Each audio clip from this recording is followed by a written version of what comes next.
line B, and she's facing a tough decision. Christy. Christy. Yes? Hi. Hi. How old are you, by the way? I'm 27. Okay. What can I do for you? I have a history of processed schizophrenia in my family.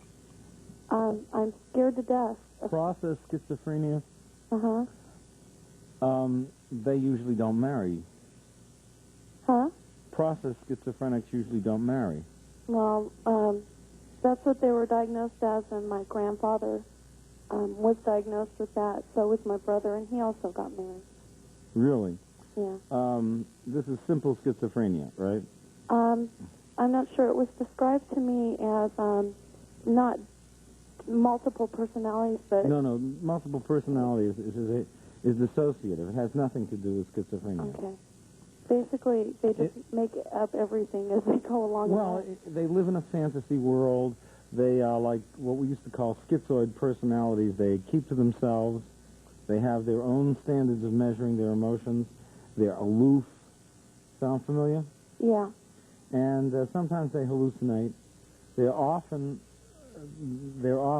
of very modest social and career ambition.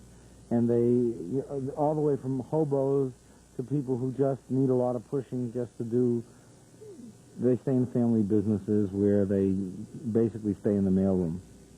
Mm. Does that sound familiar? Yeah. Okay. And your question? I'm scared to death of passing it on. I was really damaged, and as well as with the rest of my family, by my brother, especially, and my grandfather. Okay. Is this a maternal or paternal grandfather? Maternal. And, okay. I'm scared of passing it on. I don't want to have a child like this. It's, I have to even hide from my brother for him not to find out where I am because He's paranoid? He has done everything from molest me to, give me obscene phone calls to, ruining my credit. I mean, there's just nothing. He may be more than a process schizophrenic. Really? Yep. I'm not so sure that this is necessary to prevent this. My view of schizophrenia is that it is a neurological disorder with psychiatric symptoms. And there are some schizophrenias that we think are more psychological, like the paranoid schizophrenic. But basically, what it seems to be inherited is a disarray of cells in the communicating branches of the brain, in the corpus callosum, hippocampal area. And what they show is, it would be like, this is basically the problem. If an impulse comes into the mind of a schizophrenic, and it's like, I'm going to send a letter to my friend in Beverly Hills, so I send it to the post office box 902 something, and they just put X's in the last two places, so they don't really hit the right post office box. And it's the sort of thing, if you said, what did you have for lunch? They'd say, oh, I had menu. You know what I mean?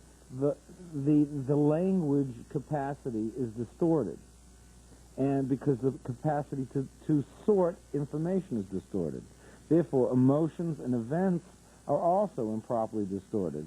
So your brother can make a case for you being a villain and deserving to have your bank accounts ruined because you're so cruel. He can make a mental case for it because he stored the information in the wrong post office zone, so to speak. So when he goes to retrieve information about you, it's all slanted according to his misstorage. And anger and hurt get confused, and it's a short circuit, so to speak. Does it cause lying? Well, lying is nothing more than denial, okay? Mm-hmm. And basically any defense is a lie that is built into your character. So that when a person is covering over for the weakness of schizophrenia, there's an awareness that there's something wrong. There will always be some lying. There's a disease called Wernicke psychosis. I don't mean to be a psychiatric professor today, but it's caused by chronic alcoholism. And these people, when they tell you stories, they make up tremendous amounts of information because their memories are gone. It's called confabulation. They confabulate parts of memory. And it's not that these people believe it, but the schizophrenic believes what he tells you. I'm not sure that there are any genetic tags now that they can follow, but what you ought to do is get in touch with a geneticist and see if they can pick up any kind of latent problem by doing a gene assay. They're very good with that. And there may be a tag. I have a vague memory that they have a tag for schizophrenia, but I don't know whether they have a test for it. You want to get in touch with a geneticist, I suggest someplace like UCLA Medical School Department of Genetics. Okay. But don't make this decision lightly. Okay, yeah, I feel a lot of pressure from my husband to have children, and... I know, but he's healthy, you're healthy. You know, a little more time before you make a decision like this. Okay. Okay. You take care. Okay, thanks a lot. There are a lot of things that we're just learning about mental illness, and you can't take all of this information as absolute because it's changing and evolving. And like life, you learn more as you get older, so stay tuned.